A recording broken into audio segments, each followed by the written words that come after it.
And now to our special guest. So I'd like to introduce our today's featured guest, California Secretary of State, Alex Padilla. Alex has been the Secretary of State for 5 years now, correct me if I'm wrong, overseeing the state of California's entire election operation. Before that, he also served in the state Senate for 8 years. Thank you for joining us today. Well, thanks for having me, Jeff. I think this is my first time on this program. I know it won't be the last. And yes, it's been almost 6 years, not quite 6, so 5.5, let's say. But boy, given the attacks on our democracy of late, they're kind of like, they feel like dog years, to be honest. Everything is stretching out into many years right now. It's pretty amazing. And we thank you for doing all the work that you're doing at the state level. So many programs that you're working on, and democracy, which is a priority of what the job is. You're leading the way. So I have a couple questions about how you're doing this and how you're securing a safe and fair election during this process in California. So first, please tell the CFT members that are watching and others the program that has changed this year for the election as a result of COVID-19 pandemic. Right. Well, look, elections are a big challenge, a big task, because you know how important our free and fair elections are to our democracy. It's actually the bedrock of our democracy. So state and local elections officials work hard every election to ensure that our elections are equally accessible to all eligible voters and at the same time secure. We've heard a lot about election security these last 4 years. But the COVID-19 pandemic has made this unprecedented, because in addition to all of that, we have to make sure that elections are safe from a health perspective for everybody involved, for voters and election workers alike. So just like we can't go to the grocery store the same way anymore, you know, we're going to have different options for voting this November. I think just a high level overview. Number one, we're deciding to send every active registered voter a ballot in the mail in advance of the November election, with multiple options of how to return that ballot, but vote by mail is arguably the best option, right? You can vote from the comfort and safety of your own home. We will maintain as many in-person opportunities to vote for people who need it, both on and before Election Day. But voting in person is going to be different. You know, bring your mask, expect hand sanitizer, PPE, physical distancing, all the things that we need to keep the in-person voting option as safe for everybody. So regardless of how you vote, whether it's by mail or in person, try to vote early, and let's try to keep those lines short on Election Day. So as you just mentioned about everyone's going to get something in the mail. Every registered voter in California is going to get something in the mail probably next week. For those who haven't voted by mail before, can you talk a bit about how you can be rest assured that their vote will be counted? Sure. And that's a great question, because look, our democracy is under attack. Certainly, you know who keeps challenging the integrity of our elections, and vote by mail specifically. So look, if voter registration is any indicator, I'm expecting a strong turnout this November. We now have more than 21 million voters on the rolls in California. So that's a lot of first-time voters that are going to be participating, and maybe a lot of first-time and a long-time voters. So if you haven't voted by mail, I guess here's what you need to know. Number one, it is secure. Don't believe what certain somebody keeps saying about vote by mail. You can count on vote by mail. It is nothing new in California. We've been doing it for literally decades, as have other states. So yes, it's convenient. The ballot comes to you at home. You fill it out at your leisure, and you have options for mailing it back, either through mailing it back through the Postal Service, delivering it to any drop box in your county, or some people just like to receive it at home, but then drop it off in person at any in-person voting location. The couple things to keep in mind when you're voting by mail. Number one, make sure you sign the back of the envelope. It's got to be returned in an official envelope. You got to sign it. We compare those signatures as part of our security measures, and make sure that it's postmarked on or before Election Day. It can arrive up to 17 days after the election and still be counted, but it must be postmarked on or before Election Day.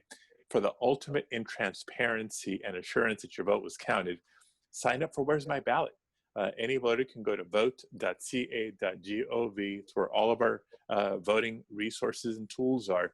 Where's My Ballot is our ballot tracking system. So Jeff, you can sign up to get text message alerts, email alerts, or phone alerts on the status of your ballot, both on its way to you, on the way back to the county, and imagine getting confirmation that your ballot was received and counted. So, you know, you can hope, you can guess, you can think. We take all the question out of it, you get confirmation. I love that, because I know I've gone on your website and seen my past, not what I voted before, but that I voted before. And I love to be able to know that my ballot's been received, and I can show historically that it has. So where's my ballot? It's pretty amazing. One of the things that whenever I have that envelope, how many stamps I put on, how do I sure about that? Isn't there something new about that? Yeah, so we took all the guesswork out of it. You know, California is so committed to making sure every eligible can easily register and easily vote that even to mail your ballot back through the Postal Service, you don't even need stamps. Return postage is prepaid. So just to kind of go over the options again, every active registered voter will receive a ballot by mail, and they have options for how to return the ballot. The easiest, I think, is mailing it back. You don't even need stamps. Just remember, it has to be postmarked on or before Election Day and arrive within 17 days to count. Because the post office has been in the news lately, there's some people who will prefer a different option, and you have additional options. Every county installs what are known as ballot drop boxes throughout the county. Kind of like a mailbox, but clearly for ballots only, and you can drop it off to any ballot drop box in the county over the course of several weeks leading up to the election.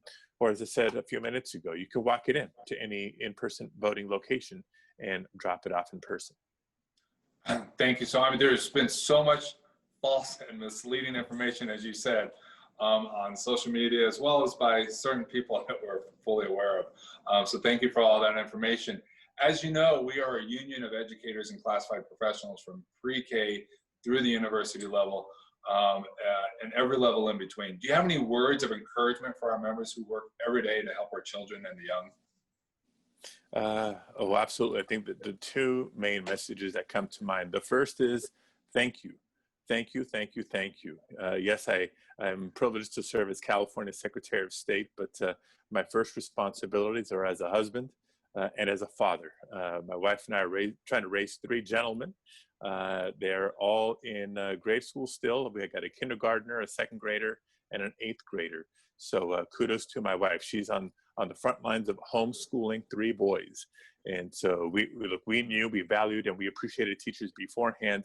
If there's a silver lining of this pandemic, I think, you know, the public in general has an even more profound respect and appreciation for educators, whether it's pre-K, whether it's elementary, middle, or high school, and even at the higher education level. Remote learning is challenging for everybody. So, you know, I think educators, it's a tough time right now. But I do think the general public has more of an appreciation and respect for the profession, and we hope that translates into future budgets and future contracts, right? You deserve all the support you need to do the job well. The other thing, just from a civic engagement standpoint, is, look, let's not a crisis, let's not let a crisis not become an opportunity to learn. And so as important as this election is for a whole host of reasons, even prior to COVID, restoring an emphasis on civic education, I think, is a big one at all ages. One of the favorite exercises I used to have is in a social environment pre-COVID. You know, I'd meet new people. You kind of go to a friend's house party or something like that, and they would always humor me to hear people say, "Oh, but I'm not political." Yeah, right. Everybody's political. You just may not know it, right? There's obviously politics in the education profession, firefighters. I mean, come on. You know, no matter what your career is, no matter what your interests are, there's advocacy work to be done. That's, you know, how we all strive to make our communities better, make our state better, make our nation better. So civic education and making sure we're taking advantage of learning opportunities at every step, I think, would be another one. It's absolutely true. And thank you so much for that message.